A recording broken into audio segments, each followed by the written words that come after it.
Hey everyone, thanks for joining us. Welcome to MSP Insights. Once again, I'm your host, Jeff Reinholz. Today I've got the luxury of being joined by Gary Pica. Gary actually joins us currently in his current role of president of True Methods, where I thought today would be a great conversation as Gary and I have spent a little bit of time getting to know each other and learning more about our journeys. But Gary, I think, has got a very compelling story. And I think one of the things that stood out the most regarding what you've done, where you've gone, and more importantly, where you're looking to go, is you've got great breadth and depth of experience and understanding of what MSPs are doing, where they need to go, and thinking a little bit about your experience working in multiple MSPs and maturing them to a point where they've grown and obviously created some new doors to open up. But Gary, thanks so much for joining us today and being our guest. I'm happy to be here. So, Gary, think a little bit about the first time we'd sat down and talked a little bit about your experience. One of the things I love to ask each one of our guests is, tell us a little bit about your story. But Gary, tell us a little bit about where you got your start, where that fire came from, and where does that continue to kind of fuel you as you think about what you're doing in business today. But would you share a little bit about how you got your start? Yeah, so I started off in sales, and if there's any salespeople listening or people who got their start in sales, it's one of the things that they don't really teach in college. It's not like being a doctor, right? So you kind of have to learn it, on the job. And I was lucky enough to compete on some, really great sales teams and develop some mentors who early on explained to me that success in sales was, 90% attitude and self-image and self-discipline and 10% job skill. And that really changed things for me because what it said was I could compete with people that had a lot more experience and knowledge in the industry and in sales. And that made me felt like I could control my destiny. And fast forward to when I became, a business owner. I was 35 years old when I got into my first IT company, really carrying that into it because I didn't have the 10%. I didn't know anything about IT companies. I didn't know anything about running a business, but I had that 90% to try to bridge that gap, if that makes sense. It does. And I think a lot of what we're hearing here, Gary, is number one, you had the right mindset and how you wanted to approach it. Then you said, okay, let's think about a process, understand what the best are doing, and let's make sure I've got the self discipline to execute on that plan every single day. Did you ever find yourself running into a situation where you thought you had the right two or three people on the team, and then all of a sudden you pick your head up and go, man, I was dead wrong? And did you ever find it on the other end of it? You're like, I don't know if they're going to cut it. And all of a sudden, 6 months later, you got a rock star. Ever find yourself in those situations? Yeah, I've had both. And I'd say, at my MSP, the hardest part is I was learning as I was going. Yeah. And I held on to some people that I knew weren't going to see it the same way as me Okay. because they were nice people and they had families. And I held on to them too long. And I find in general, and I've trained and mentored, 1,000 entrepreneurs. That's one thing I think most MSPs are run by really good people, like nice people. And I had to learn that I wasn't helping people by hanging on to them and holding them back from going and finding what it is they would be a fit for and holding my organization back. Like it wasn't fair to my team. And that was a Mhm. really hard lesson to learn. Once your culture gets built, I find it becomes easier because your culture will police those things. I like that you talk about culture. And I think one of the things people often become confused with in today's culture is thinking everyone's culture is for everyone. And that's a huge misnomer, right? It's not. It's not that. So I'd love to ask you the question: what did you find to be your secret sauce when you thought about building the right culture? What was critical for you and your team?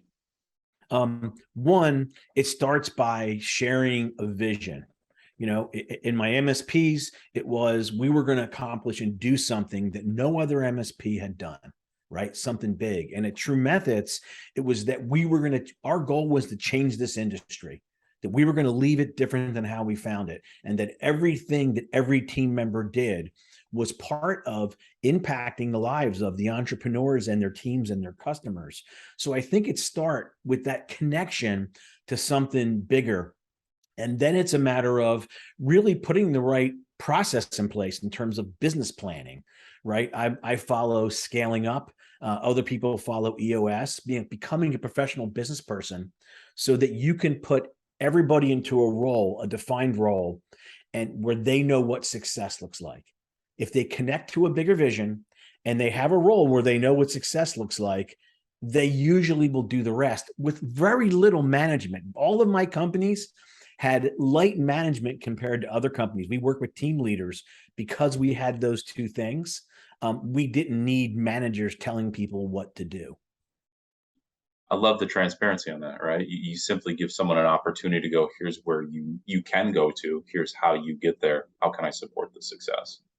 So based around culture, what you built, it really provides, dare I say, someone an opportunity to say, here are the guardrails.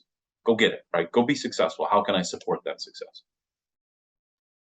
It's proven to work. When I say it's been proven to work, you did it 2 times, right? It was rinse and repeat. Right. Okay, so 3 times. Yeah. Right? Let's do it But I'm again, not right? Like, counting. but again, it proves it was about you coming in and say, here's a system. It works for us in the business. Let's rinse and repeat, and what you've done with that. So knowing that and knowing who you're working with today, the men and women in the MSP space, what do you find to be their biggest struggle when you think about you sitting down and meeting with them today? Is it about just lack of sales experience, lack of business expertise in running the business? Is it about them being able to get themselves out of the day to days? What do you see? So this is my favorite question to answer, because I've run peer groups now for a dozen years. And it's almost like, I'm going to say we, me included, me and my team, all of us together have almost been like a science experiment on success, because while we were helping them build their business, we were building our business as well. Okay. Right. And okay, when I first launched True Methods, here's what I thought it would be. I was going to make a bunch of videos, right?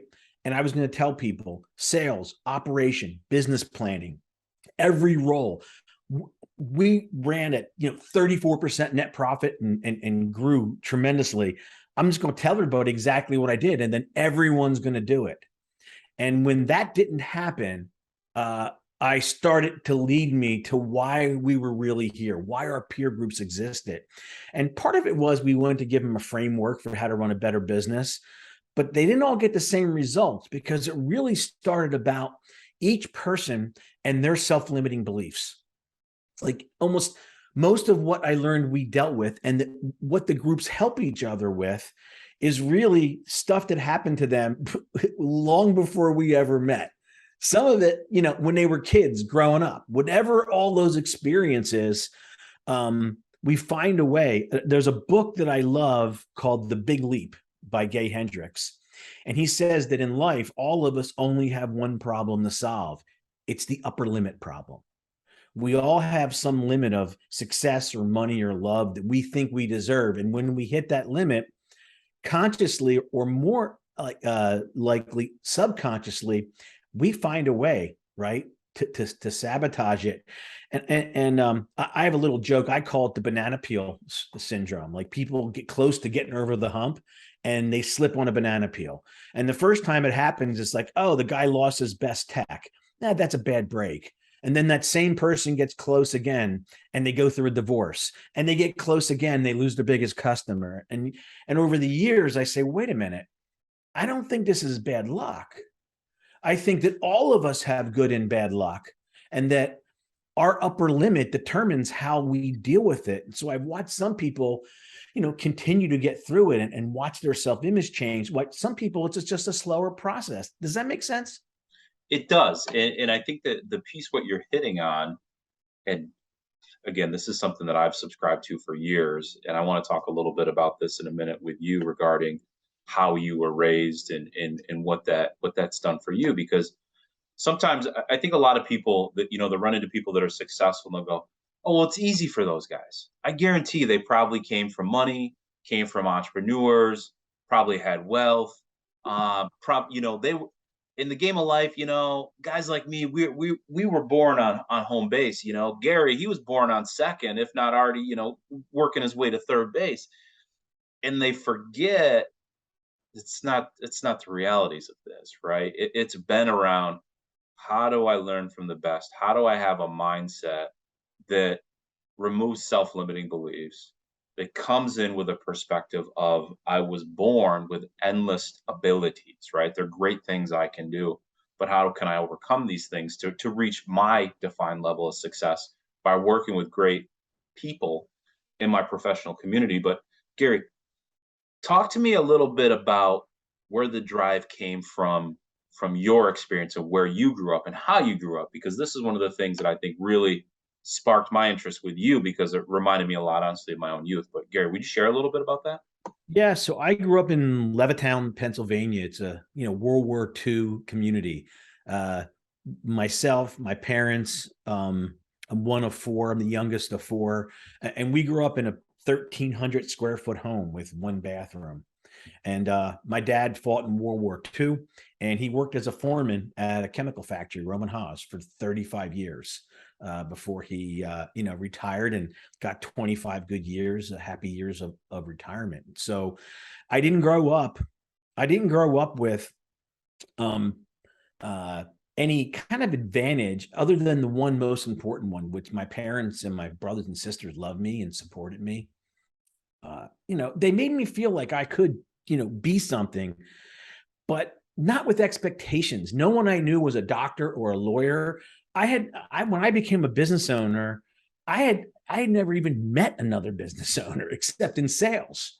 Like, that is not something when you're in Levittown, like, no one was an entrepreneur. So I never had those expectations. And that's what took time in the beginning, was building the expectations. And I go back and, one thing that was a big thing that changed in my life is when I got to a point and someone told me to change how I set goals, financial goals, and I started setting net worth goals instead of income goals, and that was a big turning point for me. But I go back and look at some of those early goals, and I see what they were, how small they seem now, and they represent where I was, where my upper limit was. And really, I will tell you that, coming from that base of my parents' love and supporting me. And I got to tell you, when I quit a really successful sales job to get into a failing IT business, my parents were supportive, but I can see that look in their eye, like, we love you, even though you'll never amount to anything, right? Like, what are you doing? Right. They did not understand, but they still, love me and supported me. So, so many people, they don't have that growing up, you know, whether they have money or not. And I know people that were raised from, well-to-do families, but they didn't have that kind of love and support to say that, go out and just work hard and do your best and what you could be. So I feel like I have that advantage. Like, people say, well, you've accomplished so much, you must be proud of yourself. And I'm like, no, I'm thankful, right? I'm born in Yeah. a great time, in a great country, to parents who appreciated me. So even though I didn't have the financial support, all those other things, they have to do with your self-image and what's really important. If you go after it and you Yeah. educate yourself and you find mentors and read books and get in peer groups and do the hard work for decades. So I love you sharing that story, because it talks a lot about what was instilled at you at a young age, right? Where you were surrounded by love and people that supported you and believed in you. Plus, I think there's a certain gift when you grow up, and I say this from my own perspective, when you grow up in a very much blue collar town, that you see what others are doing to make a buck. Um, and for me, it's always been a great point to go, there's no disrespect about what that person's doing. It's just not me, right? Always wanted something a little bit more. Said, "You listen, there's got to be another way to do something where I can leverage what I'm good at. Like, let me go do that." Right. And Gary, I find the piece to be very refreshing as you talk about going out and continuing to find peer groups, smart mentors that can give you great advice from their own journeys, their own experiences for you to leverage. Um, if you're willing to listen to it, right? I'd love to get your perspective on how many people you meet in the business. I often use the example, everybody wants to go to heaven, but nobody wants to die, around the understanding of if you're going to ask for guidance, are you willing to lean in and apply what somebody's sharing with you?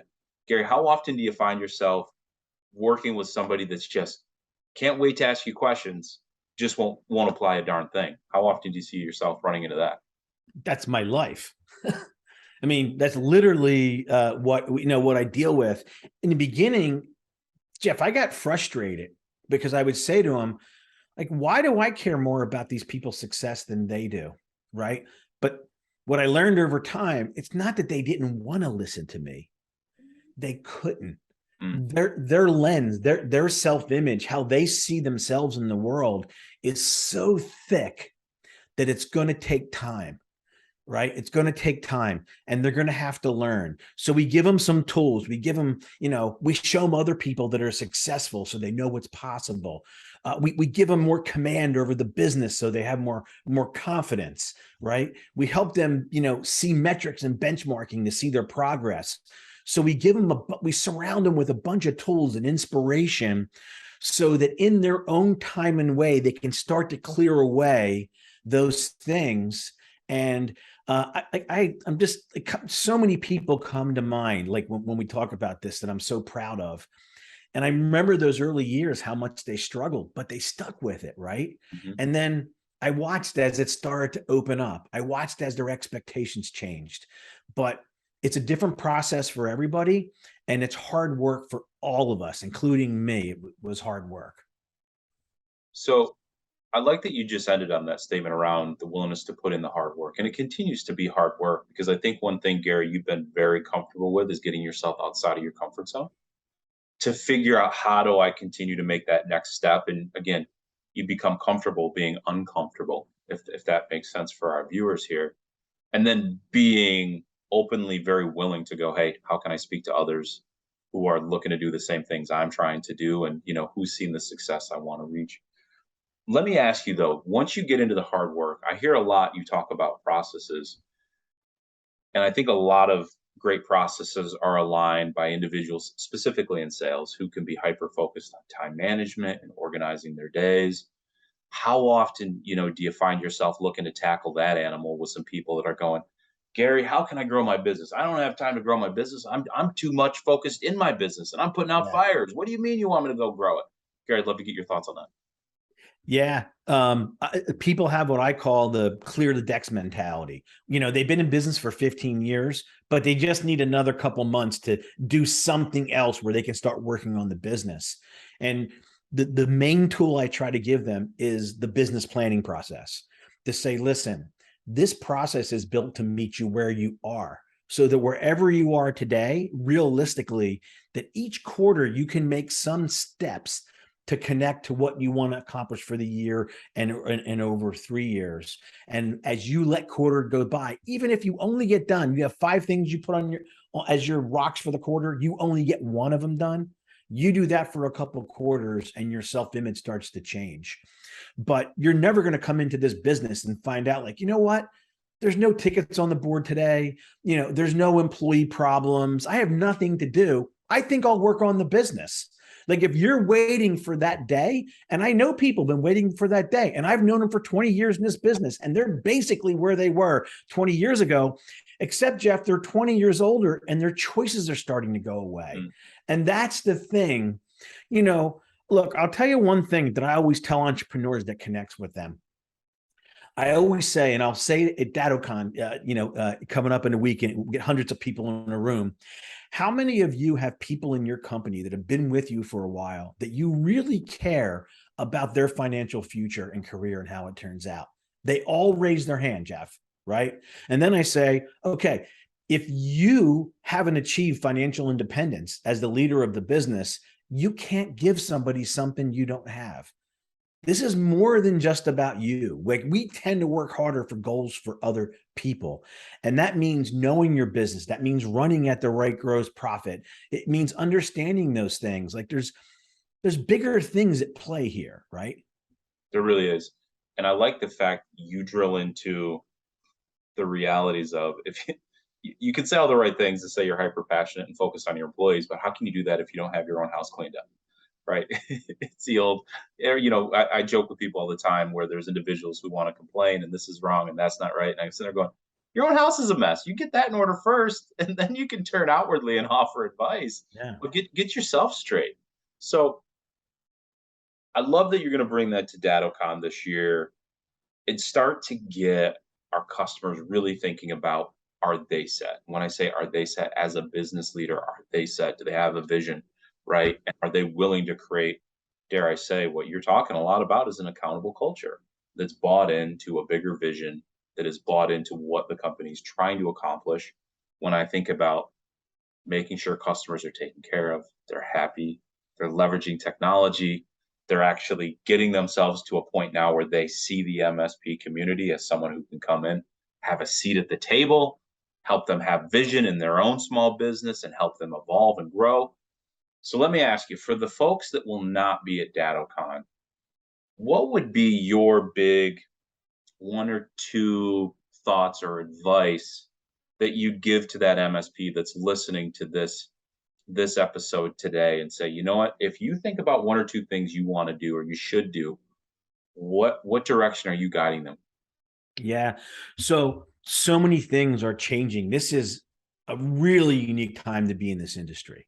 I love it right now. It's why I'm still here, is because in the 25 years I've been around, there's never been a time where so many things are changing at one time, macro and micro, right, in our business. But it also creates some challenges, opportunities, but it creates some challenges. So although I like to joke and say this is the best time in history to be an MSP for 15% of you, right? And so if I was going to give advice, I was going to say, one, you're not going to be able to run the business the way you used to run it.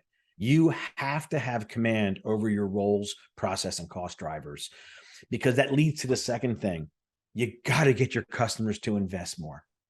Like, they have so much more technology, and we have, just with security alone, we have so much tools and process that go in place, besides their changing environments, that if you don't have command over the business, it's really hard to justify value, deliver more value, and command a higher price.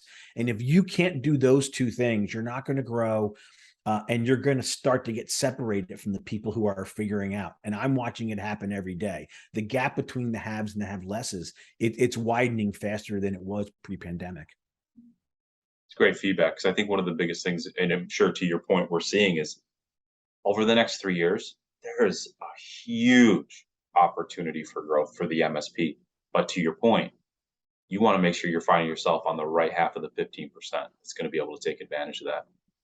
And it's available to everybody. Succeeding in anything only requires two things. They're simple, but very difficult. One, you have to know what to do. And in our business, if you don't have command over your business, you're guessing of what you should do. And then two, you got to be able to do it. And that means putting a process for you and your team around accountability. And so, we run peer groups. I think right now, everyone needs to be in a peer group. Not everyone's a fit maybe for ours. There's other good ones that are out there. But you need to be in an industry peer group. You cannot figure this business out and how fast it's changing by yourself. Get out to events like DattoCon. Meet people. You have to do those things right now, and read. The one thing I will tell you, almost every person I know who's been successful in this or any other business, they're all voracious readers. They've all read every book on business. And I can't tell you how many times I say, how many people in the room have read this book, read that book, and the hands don't go up. And I'm like, guys, you got to do the work. Stop doing tickets. The answer is not in a service ticket, I promise you. It's great. That's great advice. Thanks so much, Gary. So once again, I got to thank Gary Pica for being our guest for this episode of MSP Insights. Gary, thanks so much for joining us. This was fun. I hope to see some of these great faces that are watching this episode as a retrospective from DattoCon. Gary, I can't wait for your session at DattoCon. I think you're going to be a change agent for the men and women that come in and join your session. Thanks so much for joining me. Okay. Have a great day.